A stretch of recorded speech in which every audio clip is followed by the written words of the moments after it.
Good morning. Good morning. Good morning, everybody. Yes, welcome Morning. to Coffee and Conversations with AMR Elite Realtors. I am so excited to be here as always, and having everyone spend their morning with us. I am Alicia Richardson, broker owner of AMR Elite Realtors, and I have with me. Well, Ricky I, Clark.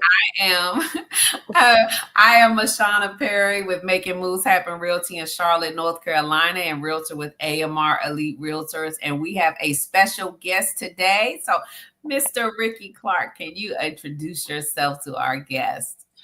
Hello, everyone. My name is Ricky Clark, and I am with CLA Title and Escrow. Yay, yay. So let's get Welcome. down to business, Mr. Clark. Thank you so much for taking your time out to be with us this morning and answer a couple title questions. And we're going to just start right on off. Can you tell us a little bit about CLA Title and how long you've been with them and been in the business? Well, first of all, thank you for having me on. And second, a little bit about CLA Title.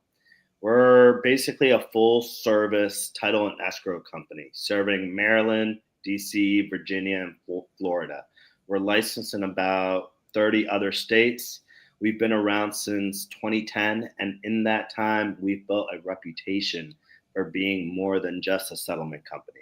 We're a true partner to real estate agents, lenders, and clients. And I've been with CLA Title for a little over 3 years now. And my role is both on the production side and then making sure transactions go as smooth as possible. And also on the marketing side, basically helping agents grow their businesses while making sure their buyers and sellers feel comfortable every step of the way. So, what does CLA stand for?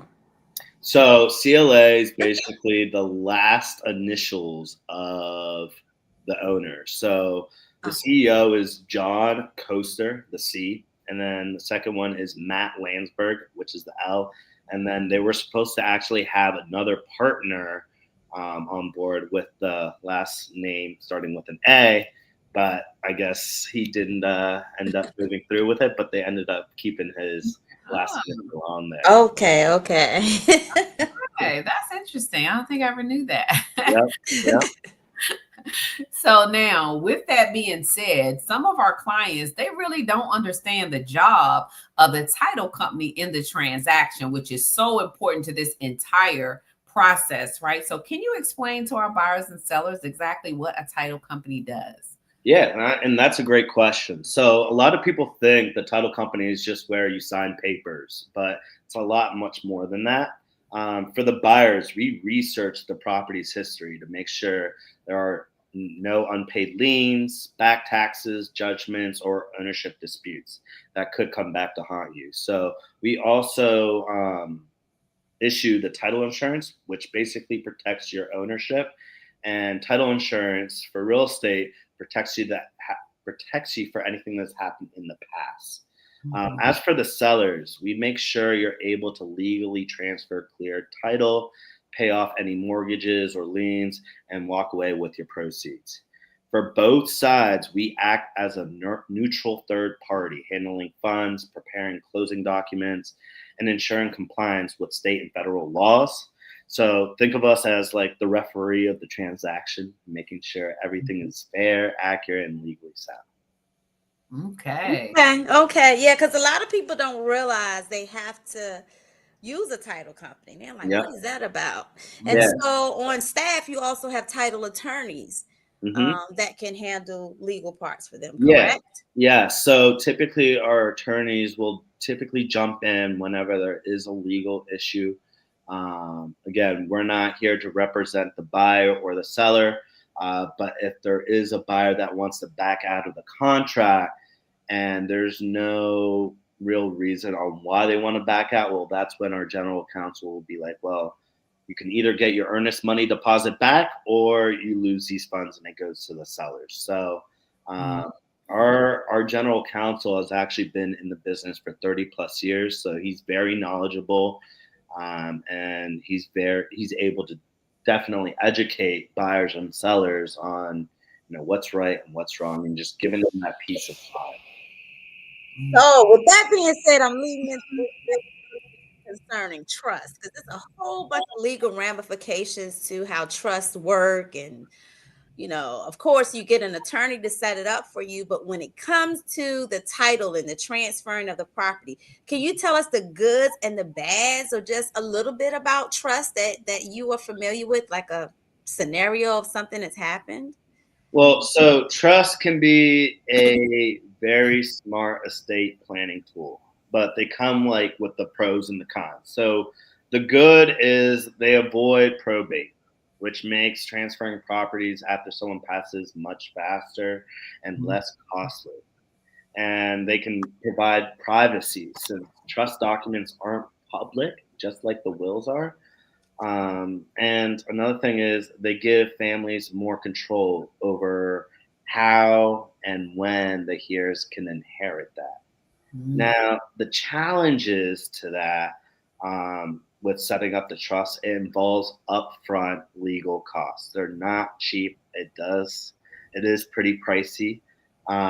If the trust isn't properly funded, meaning assets aren't actually transferred into it, then it won't work as intended.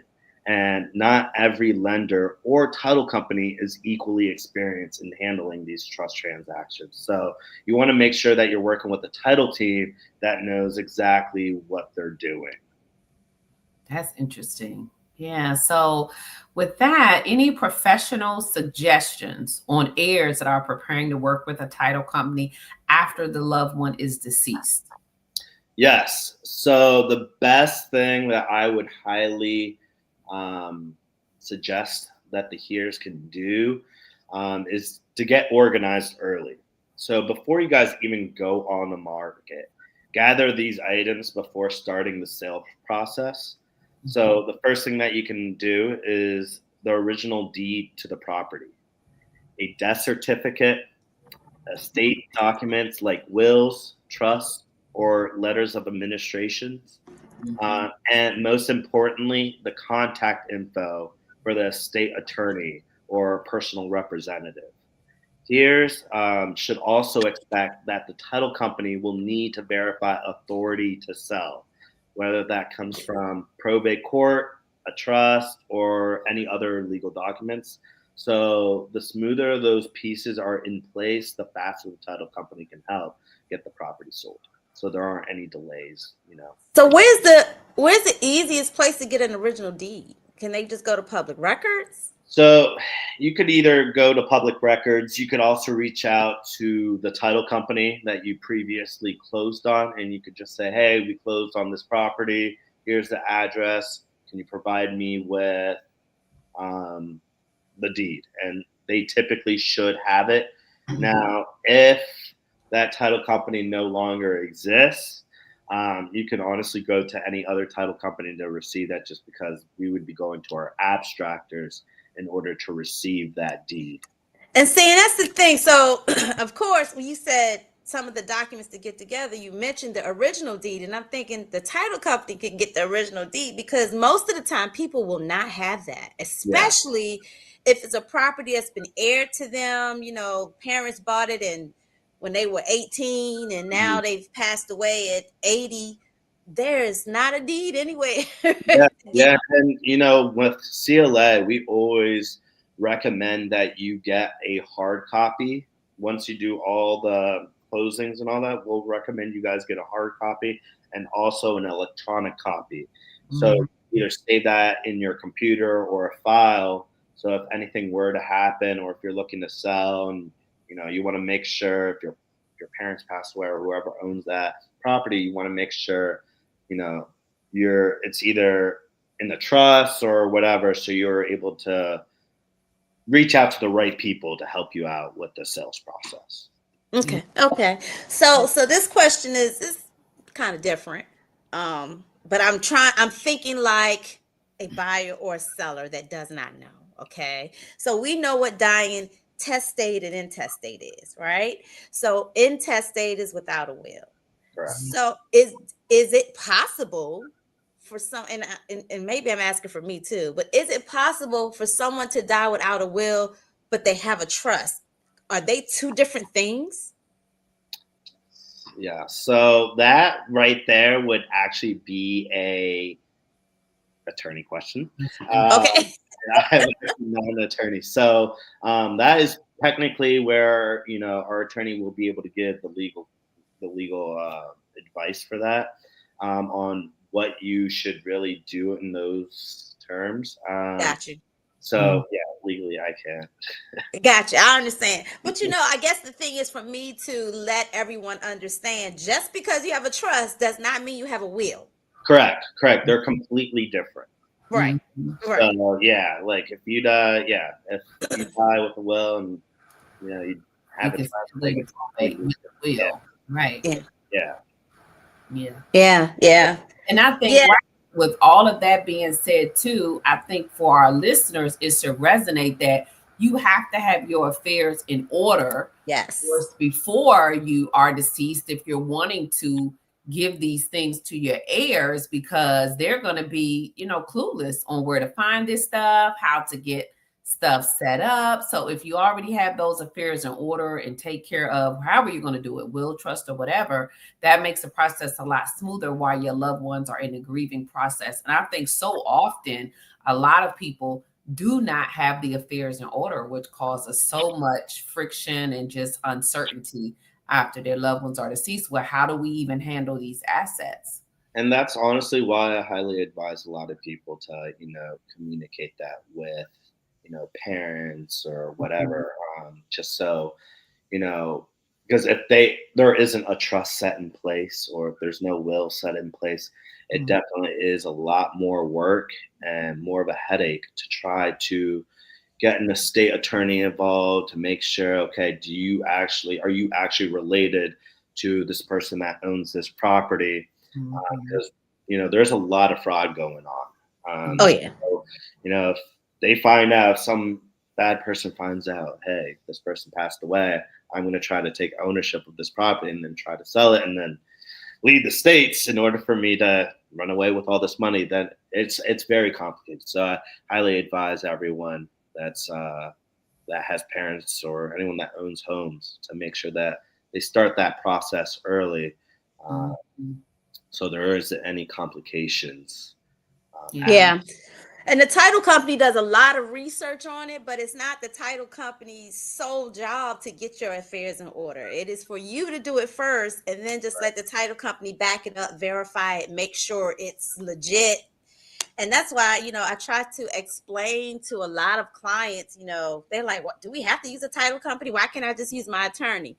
Well, your attorney is going to get the same thing done through their title company. And that's what they, you're paying double fees in a way. You're going to pay the attorney to use their title company to do the same thing that you can get a title company to do directly. Now, when your affairs are not in order, there might be a whole bunch of extra fees to that title company. So that's the other thing too, is, you got to get it together. And a lot of people don't, pay attention to that. Then the first thing they have, then the first thing that happens too is if the fees are high for the title company, they're like, okay, why are my fees high? But you had all of this drama to get to the finish line. And then the first thing someone tells them is, well, just don't get the owner's title. No. Do not do that to drop your fees. If the lender has title insurance to cover them, then the owner should have title insurance to cover them. I would never tell anyone not to get any type of insurance. Yeah, I highly advise. I mean, obviously, title insurance isn't recommended, isn't needed, but like it's highly, highly recommended. And the last thing you want is you owning this property, and 5-10 years from now, the IRS comes after saying, hey, there's some unpaid, taxes on here. This is how much you owe. Give us the money. So that's basically what title insurance can also protect you from. Obviously, we're all humans. We make mistakes. So the previous title 5 years from that, like ago, forgot to record something. Right. That comes back. Title insurance will protect you from that. Right. So I heard you mention that you all are a full service title company. And that, when you say that, it's not really explaining what you do as a full service title company, but do all title companies do the same thing? And can you tell us how CLA is different? So technically, all title companies handle the basics. So title searches, settlements, and issuing the title insurance. But not all companies are created equal. So at CLA Title, what makes us different is the experience. So we have over 10 years in the business with a proven track record. Service, we go above beyond the transaction, helping agents market, providing the same day responses, and offering mobile closings. And then technology, we're up to date with our technology. So, we want to make sure that your clients aren't, this is a memorable moment for them, and it's also a stressful moment. Mm-hmm. So having the right technology for your clients to make everything easy is what also makes us different. And then partnerships. So we see ourselves as an extension of your team, not just a vendor. My personal role is to make sure every agent has tools, whether they're co-branded marketing for listings, so your clients get top dollar offers, and then the support to win more deals. That's basically the CLA difference. So we care about the people as much as we do with the paperwork. Yeah. Absolutely. And we've used you guys before, and we definitely feel that when we use you in transactions, the process just from beginning to end and even after the sale. So we just got some great nuggets today, guys, from Ricky. We appreciate you for joining us and educating our viewers. So we got to know, right? How do we get in touch with you and your establishment? So I always say communication equals conversation. So you can reach me directly by phone or text, and my number is 240-715-4461. Or you could either email me at rclark@clark@clatitle.com, and that is rclark@clatitle.com. Or you could also reach me on social media. I'm on Instagram, LinkedIn, and Facebook, and on my Instagram, my Instagram handle is @yourfavorite-title-guy, and then Facebook and LinkedIn is my first and my last name, Ricky Clark. So whether you're an agent with a quick question, a buyer who wants peace of mind, or a seller trying to understand the next steps, I'm just one call away. Oh, that is great. That is great. We will definitely post your information as well on this video once it is posted, so our viewers can have that readily accessible for you and reach out to Ricky for any questions, like he said. And we're your agents here in Maryland and in North Carolina, and we will be connecting you with Ricky as well throughout your transaction. So what are we, Alicia? We are reliable realtors, providing exceptional service. No need to go far. Come on down. AMR. Thanks for watching. Have a great day. Thank you, Mr. Clark. Have a good one. Take care.